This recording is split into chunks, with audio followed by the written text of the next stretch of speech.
work may be done. Uvayom HaShvi'i, on the seventh day, Yeh Lachem Kodesh. That should be for you sanctified Shabbat, Shabbaton LaHashem. A day of complete rest for Hashem. Kol ha'oseh bo melacha yumat. Anyone who does melacha on that day, if there are witnesses and testimony, etc., actually it is capital punishment. Yumat. Then it says, Lo tiva'aru eish b'chol moshvotechem biyom haShabbat. Now, it's translated in the English as Lo tiva'aru, you should not kindle fire, which is what you wanted to say, Linda. Yeah. But Lo tiva'aru, how do we actually say to kindle, to light? Lahadlik. Yeah. Right? That's the bracha that's made every Friday. Lahadlik is actually to kindle, to light. Lo tiva'aru is a lot more vague. Lo tiva'aru, well, we do bi'ur chametz. Same root as that. What is bi'ur chametz? No, that's bitul. Oh, bitul. Bi'ur chametz is the burning of chametz. So lo tiva'aru eish, right, could also be, and perhaps does seem to be more, Lo tiva'aru eish, you should not burn a fire, b'chol moshvotechem, in all of your dwelling places, wherever you might be dwelling, biyom haShabbat. So we have over here this one example, one case, where the Torah is telling us specifically what it is that we should and should not do on Shabbos. Let's be clear. You may work, though, the 6 days, or you should work. Te'as says a more passive, it should be done. So, right? So that's somewhat ambiguous. We should not take Sundays off, too? I mean, we really should be working somewhere all 6 days. Is malacha necessarily working malacha, or all the different things that we do? Not necessarily malacha. Right? Sunday is not a Jewish concept. It's not an anti-Jewish concept. I understand. But right? Theoretically, based on that, we should be doing daily routine and some sort of work all the 6 days. We shouldn't turn on lights all 6 days. Oh. Driving your car. You know, when I'm saying malacha does not necessarily mean labor. No. Right? It does not necessarily mean your vocation. Although in Israel they work Sunday. I'm sorry? I said in Israel they Sure, work. Israel it's Yom Rishon. Right? And kids go to school. Yeah, they have Rosh Shwadron Zatzal used to refer to Sunday as Shabbos Sheni de Galius. Right? In other words, you have Yom Tov in Israel, and here in outside of Israel we have Yom Tov Sheni. We have the second day Yom Tov of the exile. That's why we have 2 days of Yom Tov every Yom Tov. So he called Shabbos the second day of Shabbos of the Galius, of those in exile. Right? It's the second day of Shabbos that we keep. So theoretically, except for festival days, we should not take vacation? Again, we're going around the same circle. I just said to you, it doesn't necessarily mean going to work. Okay. Right? Okay. So, again, the one point that's mentioned seems to be not burning fire on Shabbat. Okay? If you look at the sheet that I gave out to you, on the very first side of that sheet, the Gemara goes through this pasuk. Okay? By the top that we have it both in Hebrew and in English. By the Hebrew it's a second line. The Tanya Rabbi Nassan Omer. Lo tuvaru eish b'chol moshvotechem b'yom haShabbat. Do not burn a fire in all of your dwelling places on the day of the Shabbat. Ma Talmud Lomar. Why is this needed? Lefi shenemar, because it says, again, where we started today, Vayakel Moshe et kol adat b'nei Yisrael. Moshe assembled the whole congregation of Bnei Yisrael and said to them, Eile hadvarim, these are the things, Sheshet yamim te'asem melacha, 6 days you should do melacha, Now, it could have said, Eile divarim. These are things. Instead, it said, Ha divarim. Eile, so davar, thing, is one. Divarim in the plural is a minimum of two. The extra hey makes it three. Really? Eile ha-divarim. You hear the drash in a moment. Eile ha-divarim. The numerical value of the word eile, aleph is 1, lamed is 30, hey is 5. So you have 36. Eile is 36. Ha-divarim. We said was an additional 3. This is a remez. This is a hint, an allusion. Eilu shloshim v'teisha malachot. This is a reference, a hint, that there are 39 malachot shenemru l'Moshe b'Sinai that were taught to Moshe on Sinai. Again, when the Torah says don't do malacha. Very good. What does malacha mean? If malacha means hard labor, well, that's not what we follow. Turning on a light switch is not hard labor. That is prohibited. Putting a sofa on my back and bringing it upstairs and downstairs, that is hard labor, and that is permitted. So what is this malacha that is being stated over here? It doesn't mean going to work. No. Right? So what is this malacha? So Hashem explained to Moshe on Har Sinai, what are these malachot? And they are lined with the malachot that were done in the Mishkan. That is what malacha. Actually, the word for work, we're talking about toil, what is that? Avoda, not malacha. Okay, so we see already malacha does not, and malacha I would say is best defined as creative activities. Where something comes about. Correct. You bring something Correct. to be. Turning on a light switch is not laborious, but it does bring about a change. It is a creative activity. Bringing a sofa up and down the steps is laborious, and it's not a creative activity. Yochol, I might think, asa'an kulam behelam achad. I might think that if I did all 39 in one helam, in one lapse of awareness, I forgot that it was Shabbos, and I did all 39 melachot. Better example, I didn't know that all of these were prohibited, and I did all of them behelam achad. Eino chayev ela achat. I might think, since there's one big lump over here, don't do malacha. These are the things I might think you only held liable once. Talmud Lomar.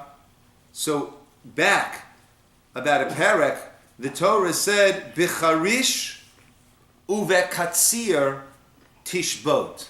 Charish is plowing. Katzir is harvesting. Tishbot, you should desist, you should rest, and not do plowing and harvesting. Now, there are those that learn that this is talking about not the Shabbat of the week, but the Shabbat of the year. In other words, during the Shvi'at, the sabbatical year. There are those that learn this is talking about on Shabbat. Now, plowing and harvesting are just 2 of the 39 malachot. Why are these specified? So right now the Gemara wants to say they're specified to teach me that you're chayiv on any one of them. The problem is, if that were the case, you shouldn't have written 2. You should have written 1. V'adayin ani omer, so I could still make a mistake to say al charisha v'al katsira chayiv shtayim. That perhaps for these 2 you're chayiv twice. V'al kulan eino chayiv ela achat. But on everything else you only chayiv once. So I do the other 37, I'd only be chayiv once. Talmud Lomar, the pasuk says, lo tivaru eish. Here the Torah specifies just 1. Do not burn a fire. Havara bichlal haita. Havara was one of our 39. That's certainly what went into the procedures that took place in the Mishkan. V'lama yatzat. So why did the Torah bring it out of the general rule that it was a part of, out of the group that it was a part of, to specify specifically over here? L'hakish eleha, to teach me about it and to compare everything else to it. One of the tefillot that we say, or a mishnah, a braita that we say right before we actually start our Psukei de Zimra, Shacharit, morning davening, is Rabbi Yishmael Omer b'shloshos midot. There are 13 ways that the Torah is nidreshet. The Torah is that we elucidate. Thank you, Dov. Right? That we elucidate different teachings from the Torah. There are 13 principles that are used. Is that 13 of Rambam? No. Yeah.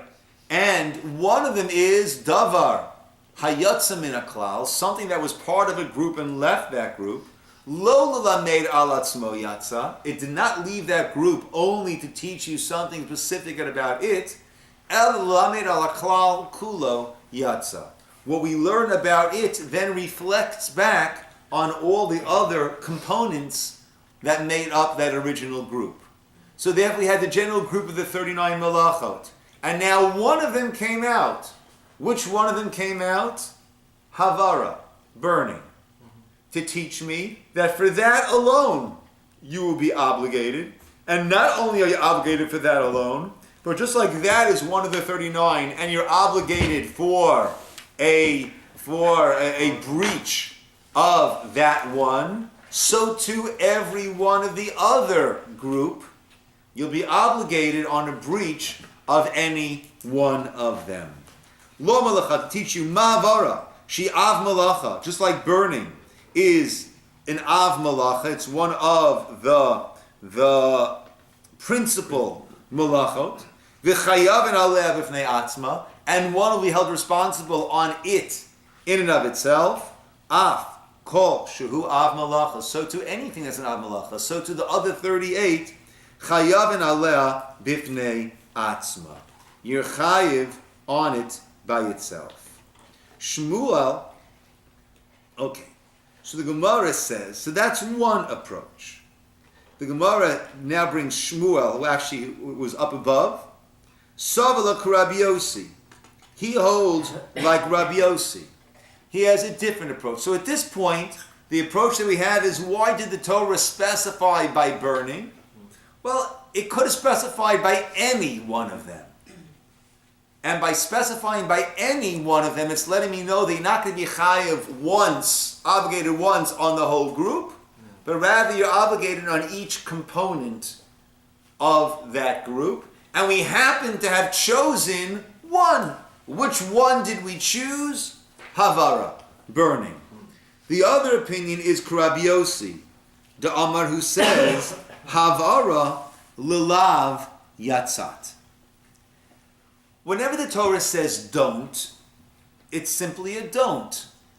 Unless the Torah adds on don't, or there'll be this karet, this spiritual excision, or don't, or there'll be capital punishment. He says, the other opinion is, by all of Shabbos we had capital punishment. But here we say lo, we just said whoever does malacha will die. Then we're saying lo tavaru eish, but don't burn fire in your Moshe Teichem b'yom Shabbat. If we're saying don't and not adding on capital punishment or kares, spiritual excision, what is it doing according to this opinion? It is demoting the severity of the repercussion for this. So therefore you have the group of 39 for which each one there is this kares, we'll say, right? If there is no warning or misa, let's call it kares, this spiritual excision. Well, this one is demoted to a lav, to a don't. But but it will not be accompanied by those other by the more severe repercussions. If you take a look in the Rashi itself in the Chumash over here, the pasuk Gimel, Rashi says lo. Rashi quotes in the pasuk lo tavaru eish, don't burn the fire. Yesh mirabotenu, there are those of our sages Omrim who say havara lilav yatzat, that this burning came out in order to demote it to simply being a lav, a don't. V'yesh omer, there are those that say, lechalek yatzat. It came out in order to differentiate, in order to tell you that you're chayiv on each and every one of these components of the group, each and every of the 39 malachot. Ramban says a very, very interesting point. He says, we find elsewhere that you can't do malacha besides Shabbat. Where else do we find you can't do malacha besides Shabbat? Some festivals. Festivals. Yom Tov. Right? Yom Tovim. Festivals, you can't do malacha. Now over there where it says you can't do malacha, it's not understood the same way that don't do malacha on Shabbat is understood. Because there where it says don't do malacha, it says, Laborious work. no, it's the same The malacha. creative work. Same. Creative Ach, work. asher ye'achol. Ach asher ye'achol l'chol nefesh adam hu levado yaseh lachem. On a Yom Tov, you can't do malacha, but that which is ochel nefesh, that which is food related to a certain degree, it's not carte blanche, but that which is food related, one is allowed to do.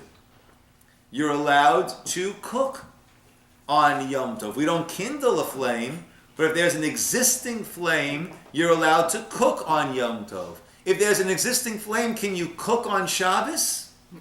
No, I ate Chollent. It's already cooked. No, it's Well, it's already set on the fire. Fire. It doesn't have to be already cooked. It's preferred if it's already mostly cooked. Isn't it a lot? It's preferred if it is. It doesn't need to be. It's Right. not finished, but it's started. Yes. Kind of thing. It's already on the fire. Okay, so you're not setting it on the fire on Shabbat. It's already in motion. It's already set to go before Shabbat. But again, by Yom Tov, when it says don't do malacha, that does allow for the cooking. Now, which malacha would you say best represents cooking? Fire. Burning. So Ramban learns over here, not going against the Gemara, but perhaps explaining why this one was chosen. Right? At least according to that opinion, why this one was chosen to show that each one is a standalone, responsible act. So he says, we just said, Kol osav malacha yumat. Whoever does malacha will die. So I might have thought, oh, this is a Yom Tov sort of don't do malacha, which is don't do malacha, but there is an allowance for the cooking. Therefore it says, no, over here when I say kol osav malacha yumat, I mean across the board. Lo tevaru eish b'chol moshvotechem. Right? And that represents all of the cooking, right? This, which is the principal act of cooking, this represents all of the cooking malachot that are allowed by Yom Tov. By Shabbat, by Shabbos, they are not allowed. Yes, Dov? so cooking doesn't include the olah, I guess, because that's directly for. Well, there the Torah tells you to do it. There it tells you to do a carbon tamid. That's different. The Torah tells you to do it, so you do it. We're supposed to sanctify Shabbat. So by not doing certain things, we are sanctifying it. Is that correct? Yeah. Because I say to myself, what does it really have to do with my character development? What does it have to do with doing mitzvahs? What does it have to do with all the things we're striving What for? does Shabbos have to do with mitzvahs, or what do mitzvahs have to do with character development? Or the whole, no, not burning fire, or not doing this, or not doing that. It's basically, it's really honoring. It's an honor, sanctifying Sanctifying the day and the Creator. a day in the Creator. That's Yeah. really what it is. Yeah. Shabbos at its core is our testimony that God created the world. Right. If God created the world, so then we are living in God's world. We are living in God's presence. Right. We need to follow His ways. We need to follow His commands, and all of that. Then, right? Okay, It's I'm not a just free for trying all. to Yeah. put all the pieces together in my Correct. head. Yeah. So if this the interpretation is that it's to distinguish the melachot of Shabbat from the other festivals, does that still say that it's also individually each malachot? Yes, that's what I said. 39? Yes, he's not going to. The Ramban is a Rishon. He lived in about the year 1100, 1200. He's not coming to argue on the Gemara. He's offering a pshat in the psukim here. And as we said before, if we say it's coming to tell me the Yechayev on each and every one, then any one could have been chosen. Right. Right? So we could say, why was this one specifically chosen? Perhaps to let you know the nature of the malacha on Shabbos is not like the nature of the malacha prohibition on Yom Tov, but all of the ochel nefesh, all of those things are allowed. Right? Burning on Yom Tov, we could light candles. Even if it's not ochel nefesh, we could light candles on Yom Tov. Right? flame. I'm sorry, from an existing flame. Right? But it's not. But that's not cooking. Actually, it's very interesting that the halacha used to be that one could smoke on Yom Tov. Really? That was the halacha. That was, right, when I was a kid growing up, that was a You given. mean lighting the fire with the Not smoke? lighting, Oh. but pass from an existing From a freezing flame. flame, you could smoke on. Right? Even though when you're smoking and you're inhaling there, you are fanning that flame and making Sure. it burn. Right? That's exactly what you're doing. Right? Nevertheless, it's not a problem because it was an existing flame. But that we allow is only something that is shaveh l'kol nefesh, the Gemara says, something that is equal to everyone, something that is across the board used and accepted. And now at this point, with all of our knowledge about the horrific damage that smoking does to a person, it's very hard to say that is shaveh l'kol nefesh. Right? It's so interesting. I was in the airport in this past week in Fort Lauderdale. I saw something that I never noticed before. Maybe it's in every airport, maybe not. We're walking along, and you have all these open areas of all. Outside place. No, well, it wasn't even outside. It was there was a bunch of people sitting in a glass enclosed room with glass sliding doors and windows. It was a glass enclosed room. That's like what's that? You know, what did they do wrong? Are they smoking? Right? And then I looked more carefully, and I saw it was the smoking area. Right? It was a smoking area. I never saw that at airports. Yeah. Right? I think people Every just time they open and close the door, smoke all comes. Yeah. But it was so interesting, and it just highlighted to me just how in our world, at least here in America, smoking has become such a pushed aside activity that when I'm walking in the street and I smell someone smoking, it really jars my senses. Right. I'm so not used to having to deal with this smoke coming out of someone's mouth and coming out of a burnt stick that they're holding on to. Right? So at this point, right, smoking is not something that be considered allowed on Yom Tov, I would say. Yes, Steve. Well, with respect to that, there have been poskim who have aser smoking. Yeah. Because Some of the aser are aser to start, meaning those who have a habit that they can't break, right? So they'll be encouraged to minimize. And I always wondered, the people who were Shomer Shabbos, who were heavy smokers, Yeah. did not smoke for Shabbos. Yeah. And how could they, what kind of mental control do you have to not let it destroy your day? Yeah.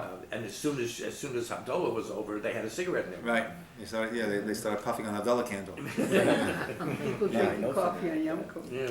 kind of thing. Yeah. A friend of mine was a heavy smoker. But when the laws came out and the bans and everyone became aware of smoking, she said she began to feel like a second-class citizen because she was shunted in restaurants and she was shunted here and she was shunted there. And she says, that's it. I'm giving it up. I Good don't for like her. what they're doing to me. Good for her. Good for her. I remember sitting on the planes when there was smoking sections, and you had to sit next to the smoking section. It was horrific It was. Well, I was Yeah. in Brooklyn College and all the teachers smoked. during classes. In the class, everybody was smoking. We had ashtrays around. Yeah. It was very common. Yeah. Okay. Now, the literal translation is lo tevaru eish b'chol moshvotechem, is no fire should be burning in your moshavot, in your dwelling places on the day of Shabbos. Our sage of the Torah Shebaal Peh comes to explain, right, that is not what is coming to tell us. It sounds you can't do the malacha of igniting, kindling a fire, or even passing a fire, right? But if a fire is burning, that is fine. Now, there is a group to this day, when I was a young Rebbe in Israel, so one of my students brought over a friend for Shabbos who was a Karaite.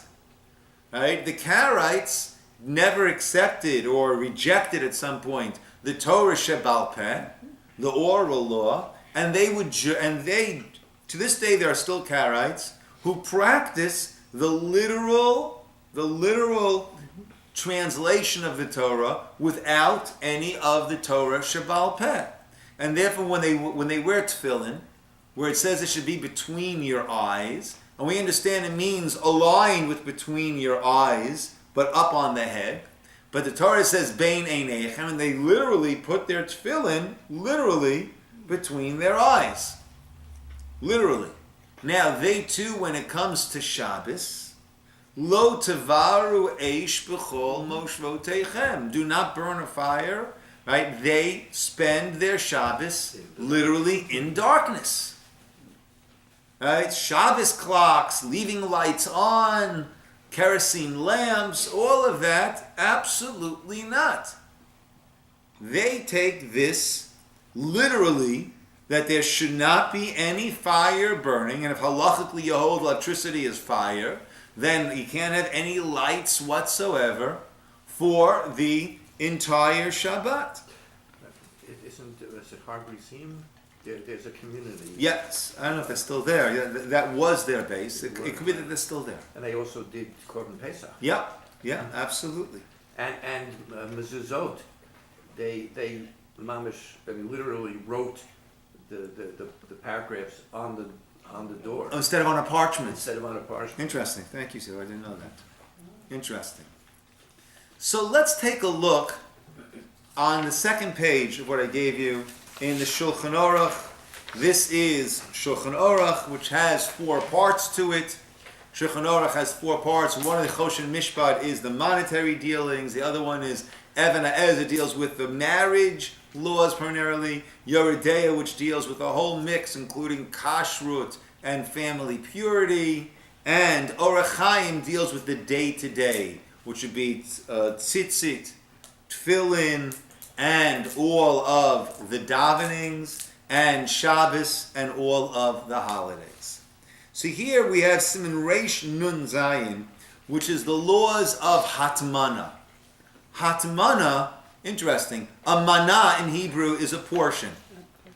So a hatmana means a hot portion. Hatmana in Hebrew actually means when you wrap something in order to make it a hot mana, right? In order to make it a hot portion. So you wrap something in order to preserve it. It just happens to be the hottest works. I'm not saying that's a real shot. Okay. But my curiosity is, what's the difference between mana and teruma? Like take for yourself a portion. Right.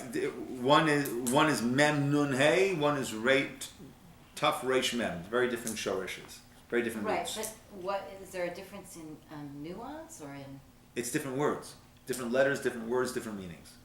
That's what I'm saying, and yet you're saying they're each meaning a portion. Truma is actually a donation, not a portion. Yeah. Yeah. So here we're learning about keeping the food. Does it come from the man too? Mana? I don't think so. So here we're talking about keeping things warm on Shabbos. And I could not find the English one for here, but I just have the Hebrew.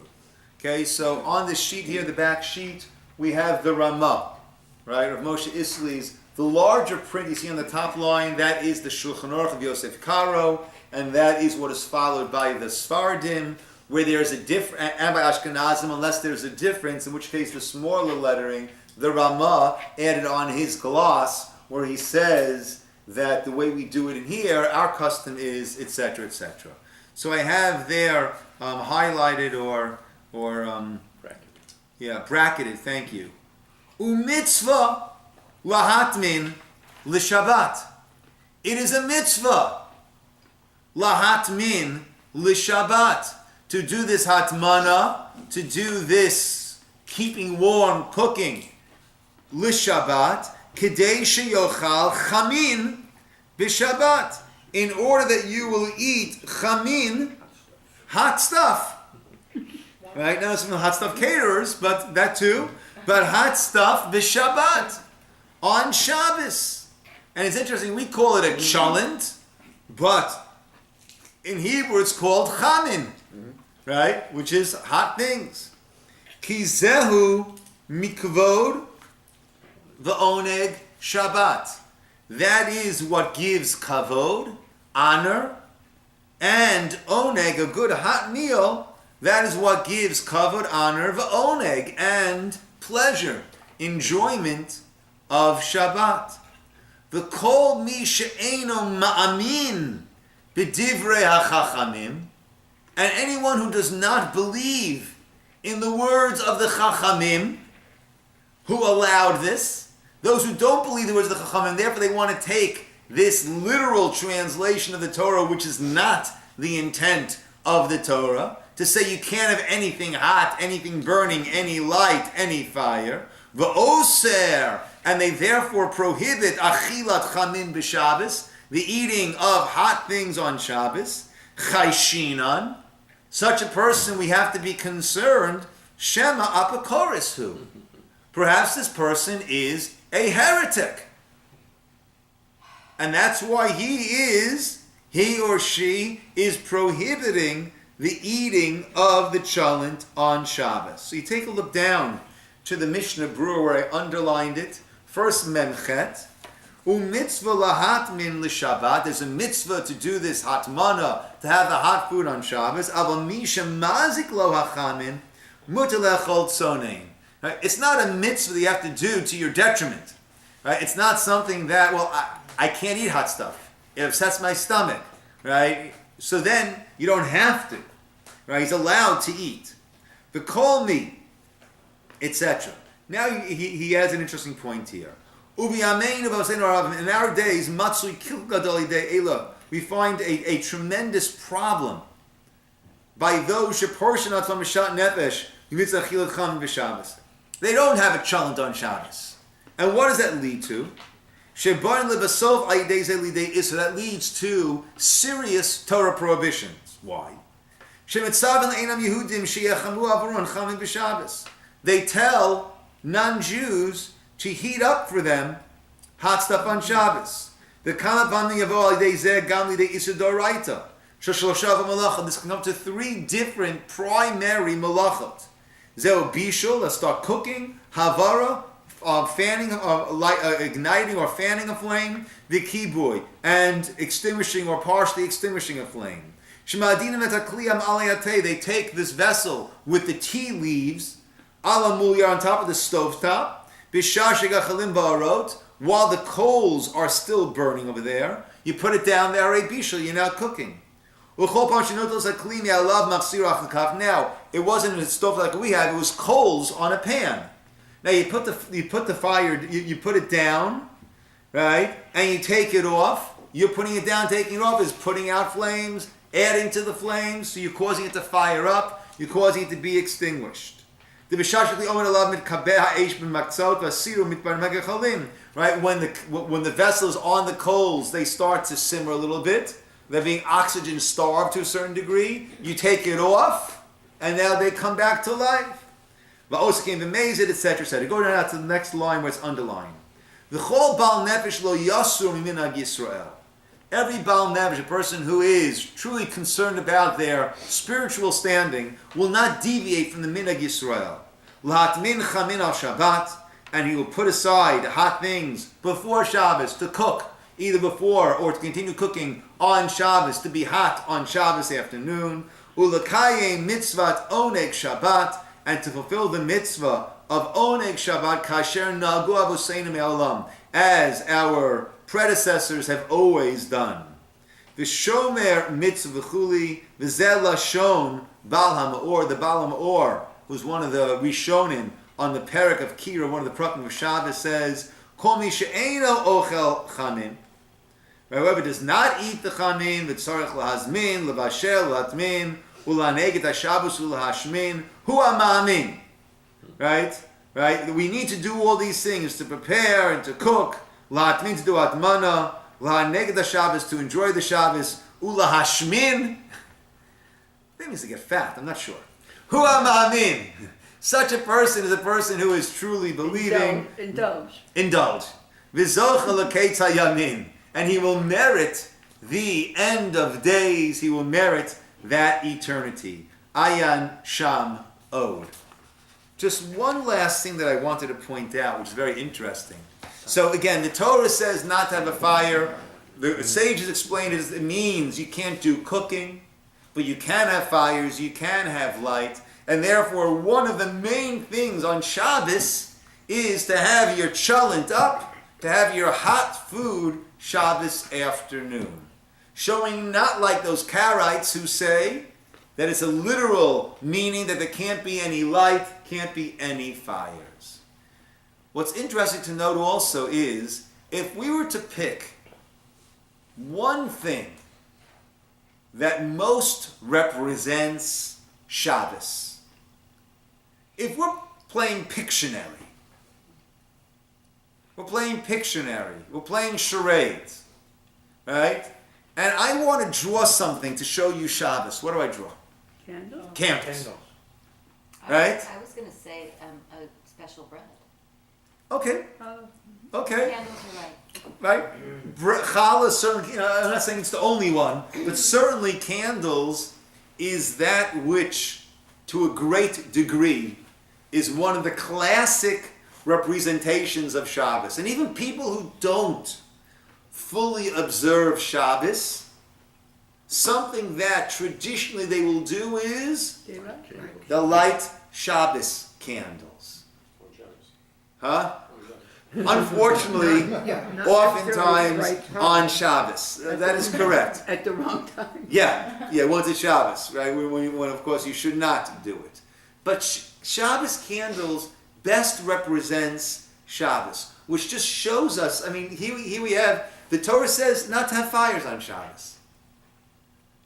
And Chollent, and to a much greater degree, candle lighting on Shabbos represents what a religious Jew does on or for Shabbos. We don't light the candles on Shabbos, we light the candles for Shabbos in order that there should be Eish b'chol moshvotechem.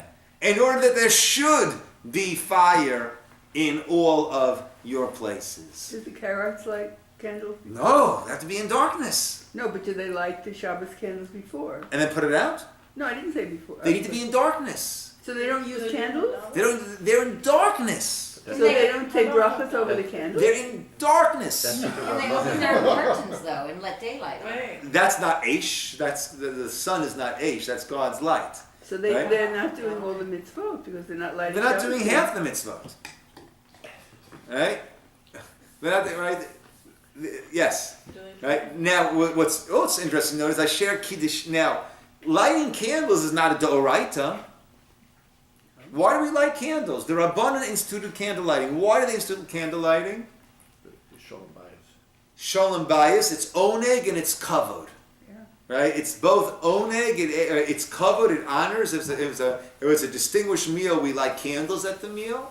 So it's kavod, and it also is oneg. Oneg is that it adds the enjoyment of shalom bias. You can see where things are. It adds to it. So that's the one. We do many things for kavod and oneg, but we don't make a bracha on any of them. The one kavod oneg thing that we do make a bracha, asher kiddishanu v'mitzvotav v'tzivanu, is the lighting of the Shabbat candles. Okay? So we literally live by the Torah shebal peh, by the oral law given to Moshe on Har Sinai as the meaning, the translation, and the understanding of that which it says in the Torah, we live by that. And to me, the perfect example is Chollent, and even more so, Shabbos candles. The Torah says there should not be any fire, and that which we do to identify Shabbos is we light fires. B'chol Moshe Vosechem. Will anyone say something before? Do they light Havdalah candles Who? after Shabbos? The carrots, I'm not an authority on anything. So, Certainly not on that. Can you marry one? They don't have Huh? refrigerators? Are they Jews Yeah. or no? Because that's electricity running. I'm not an authority. They don't have I hot can't food and they don't have cold food. Right, but that means They you drink unplug your water. refrigerator every Friday, So They have a does the sandwich, Mary they have a glass of Carrot? water. but you can't see it. The Karaites are Well, not at today night are you not can't see. You see it considered at daytime. a part of the regular group of Jews. Yeah, yeah. One would not encourage a shidduch with a carrot. They are those who have broken off from certainly from mainstream Judaism. So by this principle though, if you had a chafing dish properly started before Shabbat and with enough fuel, it could be meatballs, for example, rather than cholent. Yeah. So as long as and meat will probably get pretty dried out. Well, if you had a but- good sauce in the Yeah. chafing dish. Yeah, yeah. Look, there are times that we used to leave the soup on the blech Yes. Friday night Yeah. and have soup the next day. It doesn't have to be cholent. Just cholent, No, you it know, doesn't. is a good dish that it could Slow cook cook. well. Slow It's cook. a good slow cooking dish. It doesn't need to be anything like that. That could But be. don't you have to make enough soup or else the lower you have liquid it cooks it? Once it's Less? cooked, it's cooked. Once it's cooked, it's So cooked. it can't be overcooked in the blend? Well, a soup, I don't think you can overcook a soup. It Well, just if you evaporates. take some out, then it makes it hotter and it cooks it now. If it's already cooked and it's still warm, then it's not going to get recooked. Anything that's cooked is cooked. A liquid, if it's cooked and then it cools off, then reheating is considered recooking. As long as it remained hot or warm at all times, even if you're now going to reheat it up, it's still considered we say ein bishul achar bishul. But you have There's to no be cooking careful after with cooking. soup, because if it gets a little too, if it's warm but not hot enough, bacteria start to grow. Okay. And it's a perfect medium for bacteria. Okay. That makes it taste better. More protein. Maybe initially. Yeah.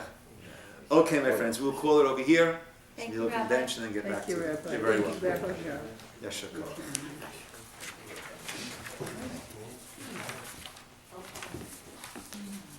I just wanted to ask, the et in Hebrew, some of the words with et have a little line over it. You know what I'm talking about? In the prayers, the brachas. It's sta, and a word, et, another word, as a line over it. You know, like, it's not a cantillation, is it? I'm not sure. No. The siddur you're talking about? Yeah, that's it. Point to you. Point it out to me. All I'm right. not sure. I'm not sure what you're referring to. Because when it's, I'm sorry, go on. No, please. Because when it say, et ha-yeled, ro'eh et ha-yeled. That means he's looking Thank you, at this particular boy, specific. But could you say ro'eh ha-yeled? Yeah. Yeah. Because Grammatically, there's- I'm not sure exactly when we need that. I don't know I was just trying to Yeah. understand the et more. Yeah. Ask Uzi. Yeah. Well,